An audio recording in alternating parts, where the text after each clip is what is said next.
Pirms gadiem 20 svarīgākais Volkswagen modelis droši vien bija Golfs. Varbūt Passats. Pa šo laiku uzsvari ir mainījušies, un šobrīd vispārdotākais Volkswagen modelis ir crossovers Tiguan. Un es domāju, tāpēc jūs saprotat, cik svarīgs ir pirmais brauciens ar jaunā modeļa Tiguan.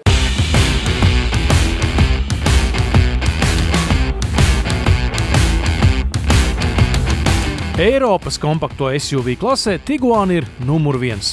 Tas ir ļoti pieprasīts arī Baltijā, tāpēc jaunā modeļa uznācienam cieši seko ne tikai Volkswagen dīleri un klienti, bet arī konkurenti. Jaunā modeļa nopaļotais dizains būtiski atšķiras no otrās paaudzes uzstājīgiem stūriem. Tiguan forma un detaļas atsevišķos rakursos pat polarizē viedokļus. Taču, kā trāpīgi tika atzīmēts kādā TV seriālā, viedokļi ir taisnības ienaidnieki un modernās pasaules lāsts. Tieši tāpēc apskatīsim faktus un arī artefaktus, jo izrādās, ka jaunajā Tiguanā atradusies vieta arī tādiem. Ja jūs vēl vispār atceraties Volkswagen Tiguan pirmo paudzi, tad droši vien atminēsieties arī leģendu par to, kā radies automašīnas nosaukums. Tā ir kombinācija no tīģera un iguānas. Tāda nesavienojama lieta. Un šīs paudzes Volkswagen Tiguanā vācieši ir nolēmuši mazliet pajokot par šo tēmu, tāpēc, ka vienas puses durvju stiklā ir paslēpies mazs tīģeris, ko var redzēt tikai no iekšpuses, savukārt labajā pusē aizmugurē mēs atradīsim iguānu. Tiguan cenu lapā atrodamās sākuma komplektācijas ir bāzes City un Volkswagen 30 gadēji Baltijā veltītā Life. Pirmajos testa braucienos Francijā ēdienkartē gan bija atrodami tikai līdz zobiem aprīkoti Tiguan Elegance un Airline. Tad paskatīsimies, kāds jaunais Tiguan Airline ir iekšā. Pirmkārt jau stūre. Jā, acīgākie pamanīs, ka te ir vecās pogas, nevis tie sensoru taustiņi, kas bija vienu paudzi iepriekš. Tas tāpēc, ka cilvēkiem nepatika, viņi netika galā, tāpēc Volkswagens ir atgriezies pie mehāniskiem taustiņiem. Tas, ko es pamanīju, ka stūri laikam nevar izvilkt tik tālu kā agrāk. Varbūt cilvēkiem, kam tāds garāks kājas, tas varētu nepatikt. Toties ergonomiskie sēdekļi un citas ālā premium ekstras padara uzturēšanos Tiguan salonā sevišķi tīkamu. Kopš 2016. gada, kad iznāca otrās paudzes Tiguan, daudz ūdeņu aiztecējis. Konkurenti uzmācas gan no zemākiem, gan augstākiem premium segmentiem. Līdz ar to Volkswagen, protams, netaupa uz materiāliem, un tādā airlinā vispār te ir izcili ergoaktīvi sēdekļi, viss pārējais arī smuks panelis un tā tālāk. Vienlaikus Volkswagen jādomā arī par to, kā iekļauties budžetā un saglabāt pievilcīgu Tiguan cenu. To var panākt tikai ar ekonomiju mazāk uzkrītošās automašīnas vietās. Kaut vai te tāda kastīte zem stūras kreisajā pusē, nezinu, ko tur var ielikt. Agrāk Volkswageniem tā vienmēr bija izšūta ar tādu mīkstu sintētisko samtu. Tāpat kā cimdu kastīte. Tagad nekā, plika plastmasa. Ja priekšējās durvīs skatu mielo Airline apšūms un tumsā arī jaunais interjera apgaismojums, aizmugurē apdara ir krietni pieticīgāka. Bet tagad iemācīsimies ar jauno Tiguan pareizi apieties. Automašīnas iedarbināšana tagad notiek ar pogu šeit viduskonsolē. Ātrumā mēs ieliekam ar sviru zem stūres. Tā tas tagad būs visiem jaunajiem Volkswagen un varbūt arī Volkswagen grupas modeļiem. Rodas jautājums, kam tad domāt tā ripa šeit pa vidu? Te ir vesels divas funkcijas. Pirmkārt, mēs ar to varam pagriezt skaļāk mūziku, un otrkārt, nospiežot, pārslēgt braukšanas režīmus.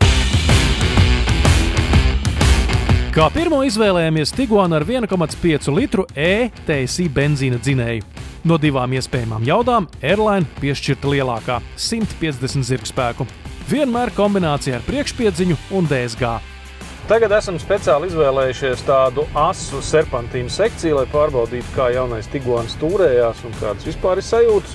Uzreiz manāms, ka šī ir citāda automašīna nekā iepriekšējā Tiguan pēdējā modernizācija. Man personīgi varbūt mazliet pietrūks precizitātes un tādas ierastās atsaucības, bet jāņem vērā, ka R izpildījumā Tiguanam ir 20 colu riteņi. Varbūt, ka tieši tas arī ietekmē šo stūrēšanas sajūtu. Paralēli vieglāk hibrīdu uzrāvienam mēģinam apgūt jaunās vadītāja lietotnes. Viens no lielākajiem mūsdienu automobīļu izaicinājumiem ir sabalansēt to milzīgo informācijas gūzmu, kas tiek piedāvāta vadītājam ar spēju šajā gūzmā orientēties un lai tā nenovērst uzmanību no ceļa. Tiguan centrālais ekrāns atrodas pareizajā augstumā un ir pavērsts pret vadītāju. Tas ļoti palīdz. Lielais ekrāns ir ļoti informatīvs. Tas nozīmē, ka es tā tikai pametot skatienu varu visu saprast, kur mēs braucam, ko mums vajag. Man ir arī ļoti labs head-up displejs, un vēl man arī ir dublēta informācija mērskalu panelī, kurš, protams, ir virtuālais un kura izmērs un arī, teiksim tā, piesātinātība ar informāciju arī nav pārspīlēta. Bet vai tik liels centrālais ekrāns tiešām netraucē vadīt automašīnu? Es teiktu, ka mazākais tas netraucē un vismaz lietojot navigāciju pat palīdz. Tas gan. Laptopa izmēra ekrānā navigācija līdzinās atvērtam kabatas atlantam. It kā priekšā būtu piesprausta interaktīva karte. Un vēl Volkswagen ir ļoti gudri izvietojis te tās ātrās piekļuvas ikonas. Tā kā es visu ātri varu izdarīt, nenovēršot skatienu uz ceļu, jo tā binokulārā redze ir pietiekami laba, jo ekrāns arī tuvu ir. Es varu, piemēram, izslēgt brīdinājumu par ātrumu pārsniegšanu vai lane assist, tad, piemēram, tās līnijas kļūst tādas juceklīgas. Vēl viena lielā ekrāna priekšrocība – arī visas ikonas tajā ir lielas. Un ja tas ekrāns būtu mazāks, tad tās ikonas arī būtu 2, varbūt pat 3 reizes mazākas. Un tad gan, paskatoties uz viņām, es novērstu uzmanību uz ceļa 2 vai 3 reizes ilgāk. Un tad es nezinu, vai mēs tik veiksmīgi izmainītos tur ar to pretīm braucošo Audi. Tā kā lieciet aiz auss, lieli ekrāni veicina drošu braukšanu. Bet kā tad ar jauno DSG slēdzi, kurš pārcēlies no vidus konsoles uz stūri? Varbūt tas liek piedomāt un pat kļūdīties? Nē, un vēlreiz nē. Jaunā pārnes un kārbas svīra uz stūres ne tikai netraucē. Manuprāt, tas ir viens no labākajiem ergonomiskiem jauninājumiem šajā modernākajā Volkswagen platformā. Pats galvenais, ka pārceļot to svīru uz stūres atbrīvojas vieta vidus konsolē. Un tur savukārt mēs varam ielikt kaut ko pilnīgi jaunu. Tātad grozām svīru, kurai ir iespēja uzticēt vairākas funkcijas.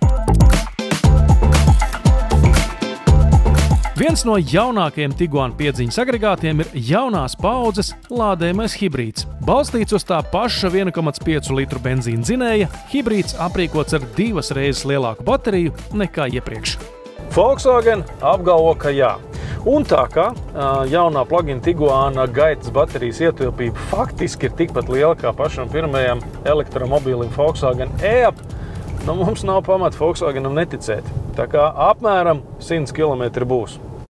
Tiguan plug-in hibrīds ir viens no pagaidām nedaudzajiem, ko var lādēt arī no līdzstrāvas spraudņa, ar jaudu līdz pat 50 kW. Tas akurāti atbilst e-mobī tīkla jaudai. Viegli nebija, bet beidzot mēs tikām arī pie tā lādējumā hibrīda un paskat tikai. Ar 89% bateriju mēs varam nobraukt praktiski tikpat kilometrus, 82 km ar elektrību vien. Tā kā faktiski tas patiešām ir daļai elektromobīlis. No 2 lādējumā hibrīda versijām Latvijā varēs iegādāties nosacīti vājāko ar 204 zirgspēku jaudu. Vienīgajā Life komplektācijā tā maksās 37 200 eiro, ieskaitot valsts atbalstu. Un visbeidzot, lai gūtu pilnīgi priekšstatu par jaunā Tiguan spējām, mēs paņēmām uz testu dīzeli. 2 litru dīzeli ar lielo jaudu un 4Motion pilnpiedziņu. Jā, tas bija vienīgais automobils testa parkā ar šādu komplektāciju, tā kā mums nācās pacensties. Ko lai es saku? Ja jūsu plānos ir ar Tiguan braukt garos tālos Eiropas ceļojumos, braukt pa autobāņiem, braukt slēpot, kur jābrauc kalnos, kur vajag saķeri, kur ir slidens, sniegputeņi un viss pārējais, tad, protams, ka 2 litru pilnpiedziņas Tiguan ir tas, ko dakteris parakstīs. 193 zirgspēku un 4Motion pilnpiedziņa, kas pieejama tikai šim dīzelim, ir grūti pārspējama kombinācija. Diemžēl tā būs arī visdārgākā. Un vēl man jums jāpiekodina viena ļoti svarīga lieta. Tad, kad jūs komplektēsiet savu jauno Tiguanu, noteikti izvairieties no 20 colu riteņiem, jo tiešai automašīnai ir par lielu. Ar 19 jau ir labāk, bet visticamāk labākais izmērs būs 18 vai 17. Un iemesls ir tāds, ka lielajām riepām, acīm redzot, ir pārāk liela pretestība, un šī pretestība kaut kā nav īsti salāgota ar stūres mehānismu. Un līdz ar to šķiet, ka tā mašīna īsti labi nevadās. Tā kā ar riteņu izmēru nepārspīlējiet. Jā, jaunais Volkswagen Tiguan brauc diezgan labi, bet tas diez vai pārspēs jauno Passat, ar kuru arī mazliet dabūjām pabraukt Volkswagen pasākumā Francijā. Un šobrīd es vadu Passat ar 2 litru dīzeli. Un ziniet, ko es jums teikšu? To pašu ko pirms 10 vai 15 gadiem. Tas tik ir auto. Lūk, šis ir tas īstais Volkswagen Das auto. Bet kā tas Passat brauc īstenībā, to gan es drīkstēšu jums atklāt tikai martā. Kādi tad ir pirmie iespaidi par jauno Volkswagen Tiguan? Pirmkārt jau dizains. Jā, tas ir tāds, kāds tas ir, un kādam tas patiks, kādam varbūt netik ļoti, bet mēs nevaram noliekt, ka automašīna izskatās ļoti svaiga un varbūt pat Volkswagen standartiem un, teiksim, kaut kādiem kanoniem neierasti. Kas attiecās uz tehniku, no vienas puses tur ir visi ierastie stūrakmeņi, no otras puses mums ir arī vajadzīgie jauninājumi. Un, protams, automašīnas salons un vadītājs saskārni, kas ir uzbūvēta un izbūvēta pilnībā no jauna. Skaidrs, ka tajā automašīnā pie kaut kā vajadzēs pierast, un kaut kas prasīs arī tuvāk iepazīšanos. Un to mēs izdarīsim tad, kad jaunais Tiguan ieradīsies Latvijā. Jaunā Volkswagen Tiguan sākuma cena Latvijā ir 31 300 eiro ar vienīgo 1,5 litru benzīna motoru un 37 280 eiro ar 2 litru dīzeļdzinēju.